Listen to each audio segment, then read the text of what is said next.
এবছরও ডেঙ্গু নিয়ন্ত্রণে দেখা মেলেনি তেমন কোনো সাফল্যের, বরং ডেঙ্গু এখনও একটি বড় চ্যালেঞ্জ এবং আতঙ্ক হিসেবে রয়ে গেছে ঢাকা 2 সিটির জনজীবন ঘিরে। এদিকে গেল বছরেও ডেঙ্গু নিয়ন্ত্রণে সফল হতে পারেনি ঢাকার 2 সিটি কর্পোরেশন। এবছরে কেবল ঢাকাতেই ডেঙ্গুতে প্রাণ হারিয়েছে 250-র বেশি মানুষ এবং হাসপাতালে ভর্তি হয়েছে 30,000-এরও বেশি ডেঙ্গু আক্রান্ত রোগী।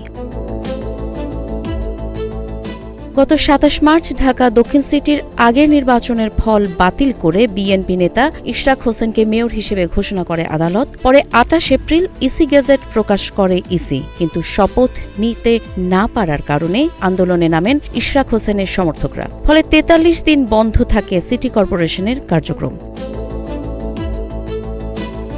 এছাড়াও জলাবদ্ধতা বেড়ে যাওয়া ডেঙ্গুর প্রাদুর্ভাব বৃদ্ধির অন্যতম কারণ, যার ভোগান্তি পোহাতে হচ্ছে নগরবাসীকে। অন্যদিকে আওয়ামী সরকারের পতন পরবর্তী নগরপিতাবিহীন অকার্যকর সিটি কর্পোরেশন প্রশাসক দিয়ে চলছে কার্যক্রম।